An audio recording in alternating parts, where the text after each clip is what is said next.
And we are honored to be joined by someone who's been thinking about this for an awful long time. That would be Glenn Greenwald, who writes for Substack. He has been covering the national security state for decades, saying things that in retrospect have proved to be totally true. We're happy to have him join us now. Glenn, thanks so much for coming on. So as just noted, you have been on the trail of the national security state long before most people thought it was anything more than a conspiracy theory, as we now say. Who do you think is actually in charge of the government at this point?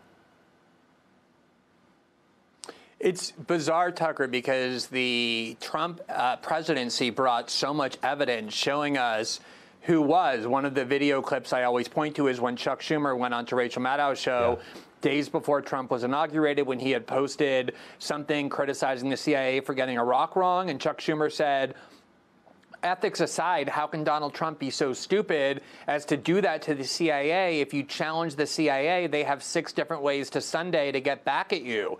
And the entire Trump presidency was driven by all sorts of narratives from the media about how these heroic independent generals like Mattis and John Kelly and H.R. McMaster were going to save us from the elected president. And there were all kinds of reports about how these security state officials would conceal classified information that they didn't want President Trump to have in order to manipulate his decision-making or even subvert or ignore his decision-making, like when he would tell them to withdraw troops from Syria and they would lie to him and pretend they did when they just moved them instead. And this was celebrated while at the same time they would say, if you say that there's a deep state in the United States, which is nothing more than what Dwight Eisenhower warned about, a permanent power faction in Washington that rules the country regardless of the outcome of election, they would tell you that you were crazy, like you were a conspiracy theory, even as they were cheering for the classic definition of the deep state in the first place. So you have to be a conspiracy theorist or incredibly gullible not to believe that that exists.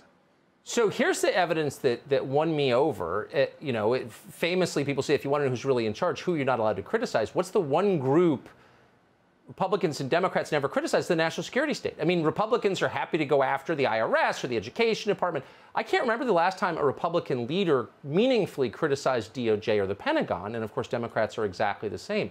That kind of tells you everything, doesn't it?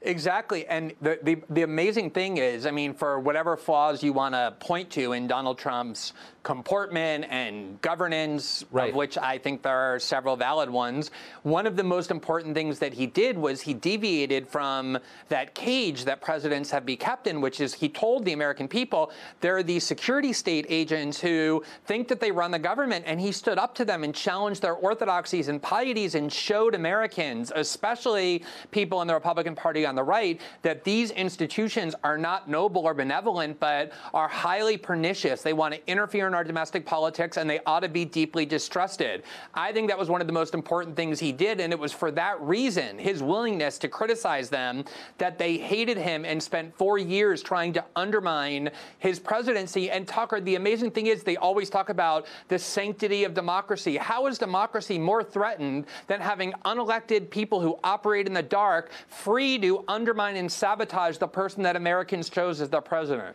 Well, thank you. Exactly. I mean, if you want to wreck democracy, this is how you do it. And I think there's a lot of evidence the last president was really concerned about their power on a personal level. Like, he understood how powerful they were.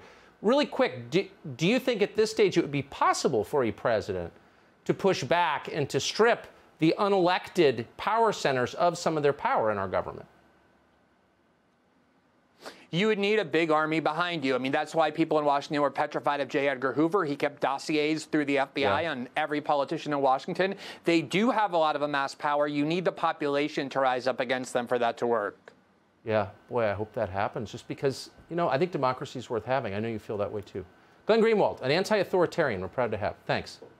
Hey, Sean Hannity here. Hey, click here to subscribe to Fox News YouTube page and catch our hottest interviews and most compelling analysis. You will not get it anywhere else.